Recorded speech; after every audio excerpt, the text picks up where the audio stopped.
The African Union and Rwanda stand firm, while Algeria directly confronts Israel, live, after Qatar suffers a shocking strike.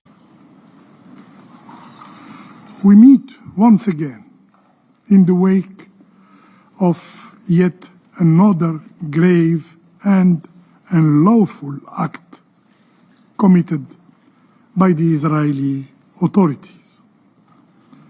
In addition to the endless record of their systematic violations of international law, Israel behaves as if law does not exist, as if borders are illusions, as if sovereignty itself is a dispensable notion, as if the UN Charter is an ephemeral text. Meanwhile, in Gaza, innocent lives are annihilated by the thousands. The world watches helplessly, horrific image of destruction, devastation, and human despair. Yet, even that current carnage in Gaza is not enough for the Israeli authorities. In the span of days, Israel has struck Syria, Lebanon, Yemen, and now a renowned peace broker, the state of Qatar. This is not strength. It is recklessness. It is the sign of madness. It is the conduct of an extremist government unborn by immunity, by impunity. A government dragging the region and the whole world toward the abyss. Mr. President, Algeria strongly condemns and denounces the cowardly Israeli aggression that targeted the Qatari capital, Doha. We express our full solidarity with the brotherly state and people of Qatar. The recent attack in Doha is more than a violation of sovereignty of a UN member. It is an affront to diplomacy itself. It targeted a commended mediator working tirelessly to end the bloodshed in Gaza. It is irrefutable proof that the Israeli occupying power does not seek peace, does not seek the release of hostages, does not seek the end of hostilities, but thrive on war. President, Israel persists in relying solely on the arrogance of brutality, mistaking oppression for power and coercion for security. Yet, history taught us that the path of domination yields neither peace nor stability. Violence brings violence. Impunity breeds war. Silence in the international community and of this very Security Council fuels chaos. And yet, this very council remains constrained, unable even to name the aggressor, to qualify aggression as a violation of international law. Mr. President, when will the international community awaken to its responsibilities? When will it deter the occupier? When will it halt the crimes and curb this reckless escalation threatening the entire region? The region, and indeed the world, demand meaningful action. Action to end aggression. Action to hold the occupying power accountable. Action to break the cycle of impunity. This Council must use all its tools, including sanctions, before it is too late. I thank you. I thank the representative of Algeria for the statement, and I give the floor to the representative. For the first time in years, Africa is speaking with one voice, not in silence, but in bold defiance. Rwanda's president, Paul Kagame, wasted no time. He landed in Doha, face to face with His Highness Sheikh Tamim bin Hamad Thani. With the weight of Africa behind him, Kagame expressed solidarity, not only as a leader, but as a brother. He conveyed condolences for the lives lost and stood firm that this aggression cannot go unanswered. Their talks, accountability, justice, and a final end to regional instability. But Kagame went further. He praised Qatar's long history of mediation, not just in the Middle East, but even in Africa's own Great Lakes region. His message was clear: when peace is attacked, the whole world bleeds. At the same time, the African Union broke its silence. From Addis Ababa, Chairperson Mahmoud Ali Youssouf issued a sharp warning to the world. The Israeli strike on Doha is a dangerous escalation. The AU Commission condemned the attack outright and demanded restraint. He reminded the global community, Qatar has always been a mediator, a peacemaker. From Sudan to Somalia, from Libya to Palestine, Qatar has opened doors of dialogue when others closed them. And now, that same peacemaker is under attack. Africa says enough. But it did not stop there. Algeria, the land of resistance, the nation that fought colonialism with blood and fire, stood tall. In a heated confrontation, Algeria directly challenged Israel.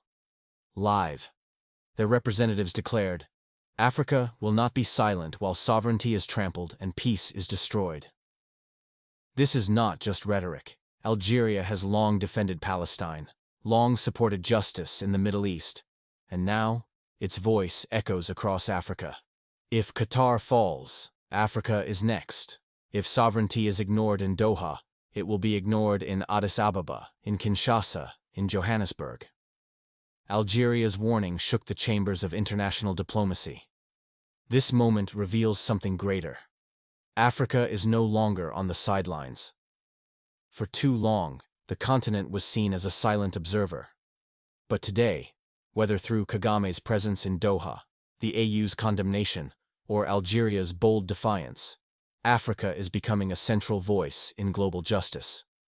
This is not just about Qatar. This is about Africa telling the world, we demand respect.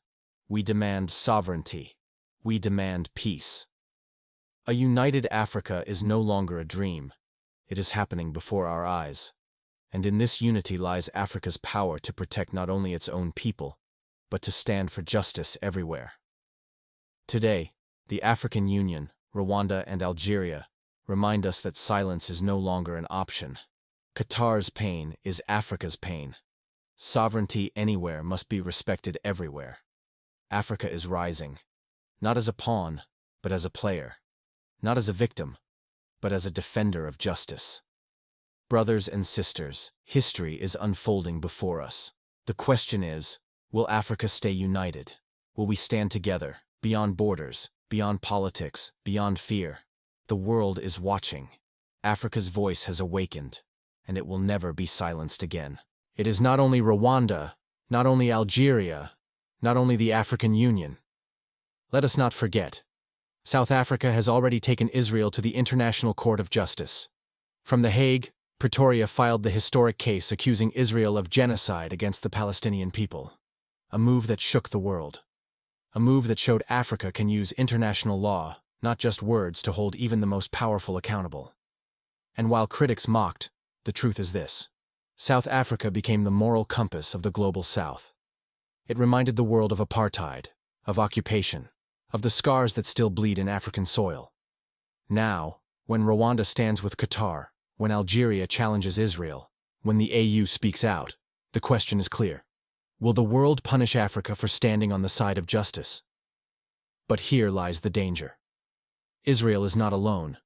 Its strongest ally, the United States, has never hesitated to use sanctions, pressure, and economic warfare. What will happen if tomorrow Washington decides to sanction African nations? What if Rwanda is cut off? What if Algeria is punished?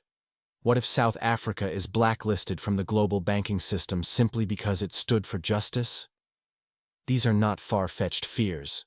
We saw it when the US sanctioned Zimbabwe for reclaiming its land. We saw it when Sudan, Libya, and others were cornered under so-called international law. But Africa must ask, will we bow once again? Or will we create a shield of unity, a fortress of solidarity, that no foreign power can divide? If Israel one day turns its aggression toward Africa, if sanctions rain down, will Africa defend itself? The truth is, Africa holds the power of survival. Our land feeds the world. Our cobalt powers the batteries. Our oil, gas, and uranium fuel the engines of industry. Our gold and diamonds sit in the vaults of the world's richest banks. If Africa unites, sanctions mean nothing. If Africa speaks with one voice, even the strongest will tremble. But if we remain divided, if we fear being punished, then Africa will always remain a pawn in someone else's game. This moment is not only about Qatar. It is about Africa finding the courage to stand together against giants. This is the test of our generation. South Africa showed us that Africa can challenge power at the ICJ. Rwanda showed us that solidarity must be immediate. Algeria showed us that Africa can confront injustice head-on. The AU showed us that Africa can speak as one. But the real question remains: will the rest of Africa rise? When sanctions come, will Nigeria, Kenya, Tanzania, Ghana, Egypt, and all nations stand shoulder to shoulder? When threats arrive, will Africa look inward and build its own defense, its own markets, its own unity? The future of Africa depends on one answer. Will we defend ourselves, or will we allow others to decide our destiny once again? Because if Africa stands, truly stands, then no power on earth can break us. Not Israel, not sanctions, not even the so-called superpowers. Brothers and sisters, history is calling. The world is watching. The time has come. Africa must rise, or remain silent forever. Conflicts in various parts of the world, including on our own continent. As nations, we know too well the pain of having our countries colonized and our people oppressed. South Africa and Algeria stand firm in our support for the Palestinians' people's quest for self-determination. Israel's barbaric war on the people of Gaza must end, and we demand that it should end now.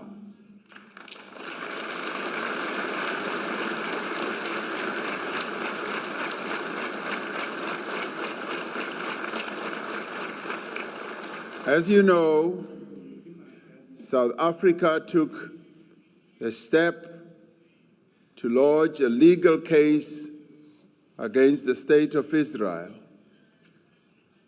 at the International Court of Justice. As an international community, and indeed as Africans, we need to do everything within our means and power to achieve a peaceful and lasting resolution of conflicts. We must unite as Africans to accelerate the pace of social and economic development as we strive to. Yes, welcome and greetings, all of you, brothers and sisters. We must unite as Africans. That is the call from the President of South Africa, Mr. Cyril Ramaphosa, when he was addressing the Algerian parliament. Kings and queens, ladies and gentlemen, brothers and sisters, one thing that is difficult for Africans, especially leaders, is to come together and unite. If you listen, many speeches from our leaders are calling unity among Africans. But the difficult is how to start uniting. What kind of unity we want? Maybe that's the question we need to ask ourselves. Because if you listen, African leaders, activists, come to Pan-Africanist, all of them are speaking about unity of this continent. But the question is why we are not uniting, while all of us, we are talking about unity of this continent. So Algeria, Rwanda, South Africa, and African Union have united and confronting Israel for what happened in Qatar. But what's happening in Congo? What's happening in Sudan? Can we unite and start with solving that is within ourselves? The conflict in Sudan, can we unite and speak with one voice and ending conflict and war in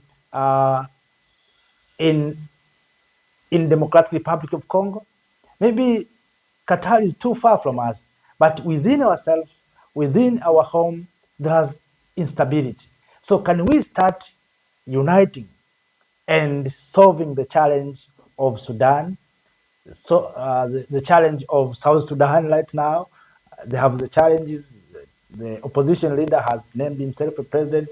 We have challenge in Libya, in Sahel. Can we at least start with that before going to Qatar? Of course, we need to join international communities, but before moving too far, can we start with our own challenge? Unite, as President Ramaphosa said. So what is your views, brothers and sisters? What do you think about this matter? That we unite to support others, but why we are not uniting to support ourselves?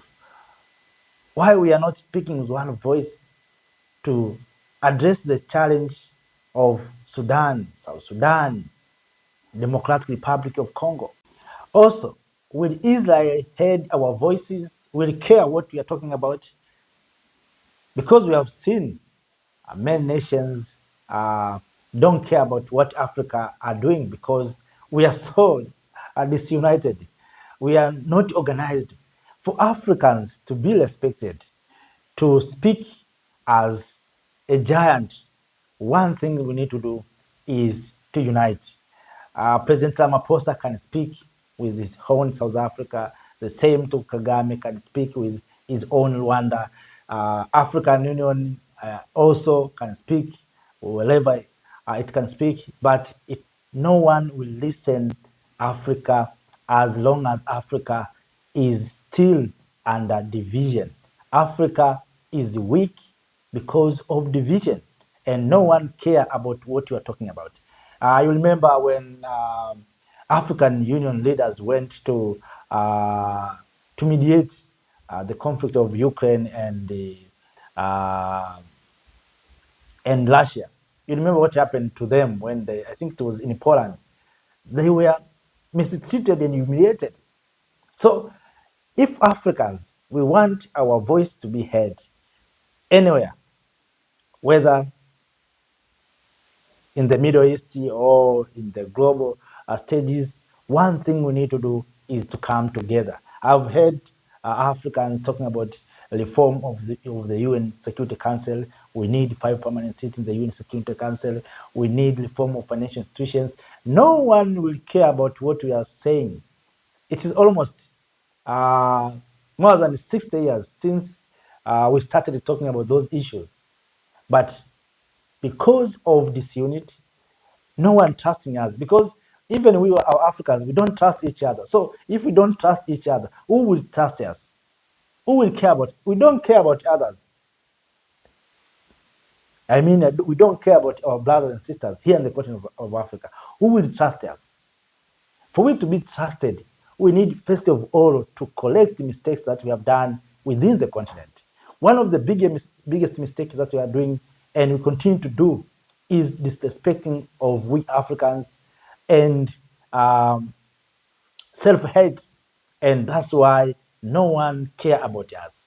We need first of all to come together, to appreciate one another, to see each other as brothers and sisters, and to solve our own challenges.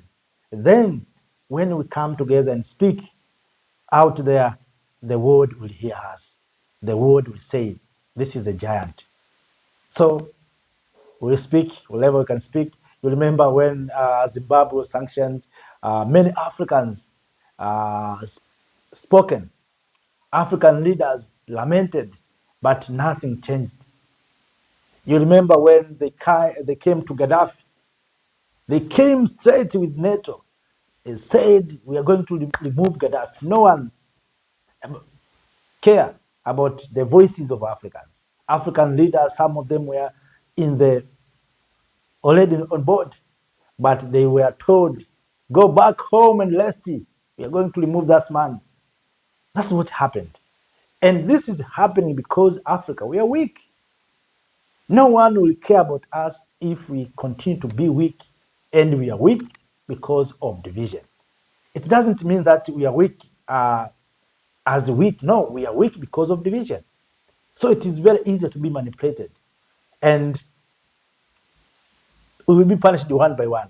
Now Rwanda has touched Israel. You will see what will happen. And if Africans, we are united, the way the Jews are so united, if you touch one African, you are touching the world. We can be powerful more than the Jews if we can become united. But because of division, we are weak. No one listens us.